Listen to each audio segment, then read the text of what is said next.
Siamo qui a Medjugorje, come ti chiami tu? Sorella Maddalena. Di, do- Sorella Rosa Maria. di dove sei tu? E vengo dalla Svizzera come fraternità, sono originaria di Milano. Di tu?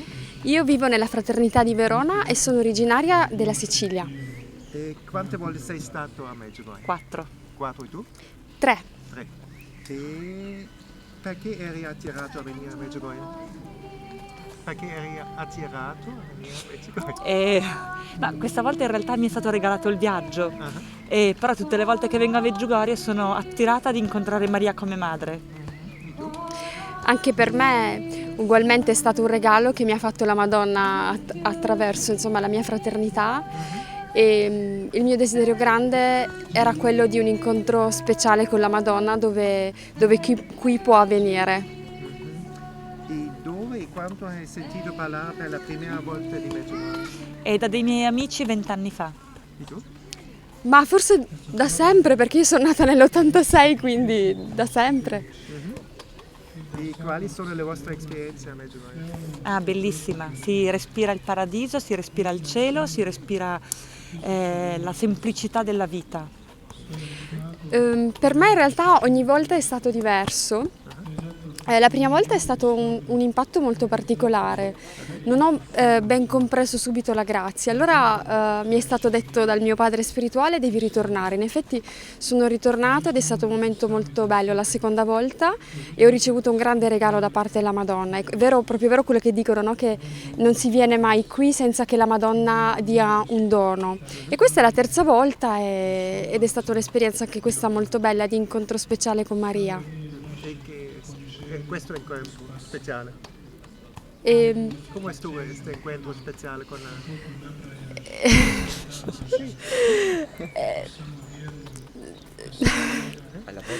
Sì, diciamo che magari uno arriva qui con certi pesi, no? Con certe situazioni che vive, anche le croci, no? Che ci portiamo. E qui è come la Madonna, è come se per un momento ti dà un sollievo, no? Si fa sentire vicina e ti dice guarda, non sei da sola, no? Ci sono io che la porto con te questa croce, ci sono io che sono la tua mamma e non ti lascio mai, no? Super. E hai ricevuto guarigione, conversione a Medjugorje? Tu? Sì, la guarigione interiore di un cuore rappacificato. E tu?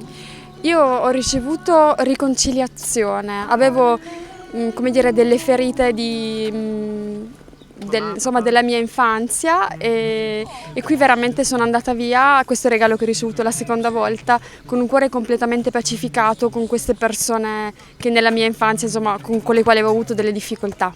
Preghi il rosario? Sì, Perché? ce l'abbiamo. Perché? Wow, è un... Perché? Perché prego il rosario? Perché è una catena che mi collega al cielo. Vabbè, noi come comunità preghiamo 3 rosari al giorno, cioè uno la mattina, uno la sera e uno durante la notte. E perché lo prego da quando sono bambina, in realtà da quando ho 10 anni, perché ho avuto questa grazia insomma, di amare la Madonna fin da piccola e per me è stato sempre un entrare in relazione profonda con lei, cioè pregando il rosario io la sentivo viva nella mia preghiera ma poi mi accompagnava in tutta la mia vita. E che diresti alla gente perché sei cattolica? Sono cattolica perché voglio essere felice e non può esserci a mio parere felicità come donna realizzata nel 2023 se non in un Dio che mi ama. Ed è l'annuncio che noi come fraternità facciamo al mondo perché il Tau che noi portiamo come francescani dice proprio questo, Dio ti ama. E quindi voglio essere una donna felice, una donna realizzata a 360 gradi, quindi l'essere cattolica mi permette di fare questo perché sono sempre in relazione con un Dio che mi ama. E tu? Guarda, ha già detto lei tutto. Molte persone pensano che Dio Padre sia un vecchio con la barba bianca che aspetta di guideggiarsi e di mettersi all'inferno. Come è veramente Dio Padre? Io Dio Padre lo immagino giovane, lui è l'eterna giovinezza e ho fatto un corso di esercizi spirituali durante i quali il Signore proprio mi ha donato questa ispirazione che condivido con voi. Dio Padre è giovane, è un'eterna giovinezza, no? ed è un papà giovane che ama i suoi figli piccoli, perché noi siamo tutti piccoli ai suoi occhi, e sempre li aspetta, sempre li cerca. Anche Gesù ce ne parla nei Vangeli, no? La parabola del pastore che cerca la pecorella, la parabola del padre misericordioso che aspetta con ansia che il figlio ritorni. Quindi è proprio un papà che ci guarda dall'alto e guarda i nostri passi, è sempre pronto ad accoglierci e soprattutto a rialzarci quando cadiamo. Cosa diresti alle persone che hanno paura di confessarsi? Potrebbero pensare cosa pensa ai sacerdoti di tutte le cose brutte che può fare? Beh, Dio è misericordia e un cuore misericordioso ha compassione di un cuore misero, che siamo noi. E quindi un Dio che si dimentica sempre del mio peccato, ogni volta mi guarda con uno sguardo di misericordia e mi aspetta lì nella confessione, che è il luogo di grazia dove io posso tutte le volte svuotare il sacco e dire a mio Padre: insieme mi risollevo perché voglio camminare di nuovo con te. Allora, io penso che ogni volta che ci confessiamo, veramente il Padre ci abbraccia. C'è questo abbraccio del Padre forte, forte, forte, forte, no? E quindi dobbiamo andare al di là della persona che abbiamo davanti.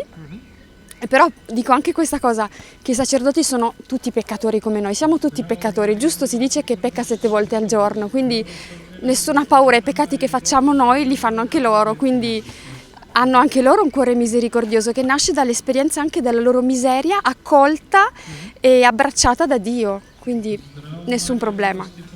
Vedo che hai un rapporto personale con Cristo. Come può una persona anche tenere questa relazione personale con Cristo? Tu? Allora, innanzitutto credo che sia una grazia, non è un merito mio, è una grazia che Dio mi ha fatto di essere sua figlia.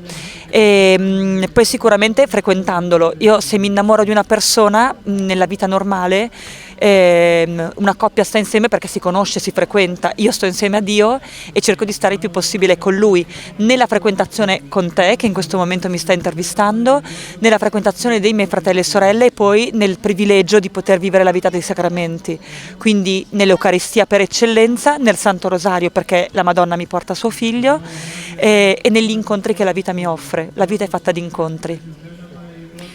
Beh, ha già detto abbastanza lei, dico solo che è importante ogni giorno parlare con lui in un cuore a cuore, cioè lui è una persona viva e come tale quando si ha un'amicizia oppure quando si ha una relazione particolare, se non ci si incontra, non si parla, questa amicizia, questa relazione non si alimenta, quindi la preghiera che sia un incontro d'amore con lui. Vi dobbiamo lasciare perché sì. ci stanno aspettando. Grazie per questa bellissima intervista. A voi. A te. Ciao, ciao.